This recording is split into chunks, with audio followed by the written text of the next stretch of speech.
New York. Reuters. Intrepid revelers from around the world endured hours of waiting in a frigid Times Square on Sunday to witness the glittering New Year's Eve ball make its annual descent at midnight, undeterred and perhaps reassured by a massive police presence.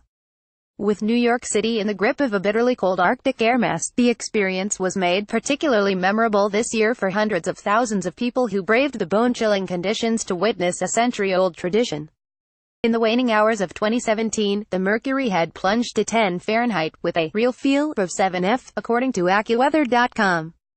That made it the city's second coldest New Year's Eve on record after 1917, when the mercury in Times Square dropped to 1°F, 17°C. Jaden Hunter, a 13-year-old from southern New Jersey, arrived at around 6 p.m., protected by a face mask and geared up for a good time. "It's a once-in-a-lifetime opportunity," Hunter said. "It's pretty chilly, but we've got hand warmers and all kinds of thermal technology." About 2 million people were expected in the vicinity of Times Square, the bow-tie-shaped plaza formed by the intersection of Broadway and 7th Avenue in Midtown Manhattan. That was roughly same number as last year, when the temperature at midnight was a comfortable 44°F, 7°C. Still, the weather was severe enough to test the mettle of even the hardiest of partygoers. Alejandro Garcia, 32, of Barcelona, Spain, said the only thing that stood between him and leaving early for a warm hotel room was his girlfriend, graduate student Gamma Elias, 28. "I'm freezing to death out here," Garcia said, a few hours before midnight, wrapping his arms around Elias. "But she wants to stay." Like tens of thousands of others, the couple stood in one of dozens of fenced-in enclosures set up for blocks along the square. After hours of waiting, they were rewarded with a spectacular view of the giant ball as it made its annual, one-minute descent on the southern end of the plaza. Greg Packer, 54, a retired highway maintenance manager from Huntington, New York, had a prime spot on West 43rd Street after arriving at 7 a.m. Revelers kiss as confetti falls in Times Square just after midnight during New Year celebrations in Manhattan, New York, U.S., January 1, 2018.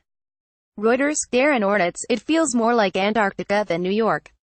But everybody in the world is here," he marveled, glancing around at the crowds in nearly every direction. "And I'm here." The crowds counted down the final hours of 2017 with a lineup of live acts including Nick Jonas, Neil Diamond and Andy Grammer. Mariah Carey returned to the Times Square stage as well, pulling off a smooth performance after the embarrassment of last year's technical difficulties.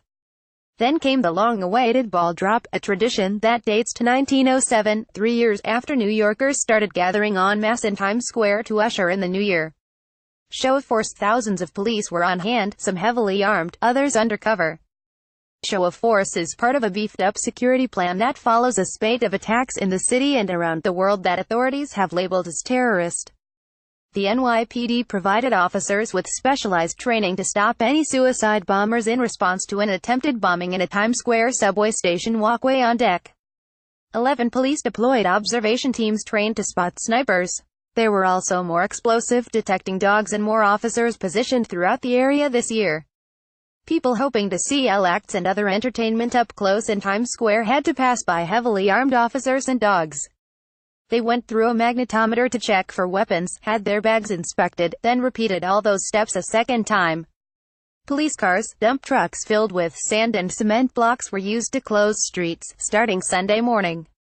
About 125 parking garages in the area were emptied of all cars and sealed. Bryn Hansen, 14, from Longmont, Colorado, appeared unfazed by the heightened security and the trying conditions. She said she was living a dream. "It's been on my bucket list, and now I can cross it off. It's exciting to be here." Additional reporting by Gina Sherless, writing by Frank McGurty, editing by Dave Gregorio and Michael Perry. Or Standards. The Thomson Reuters Trust Principles.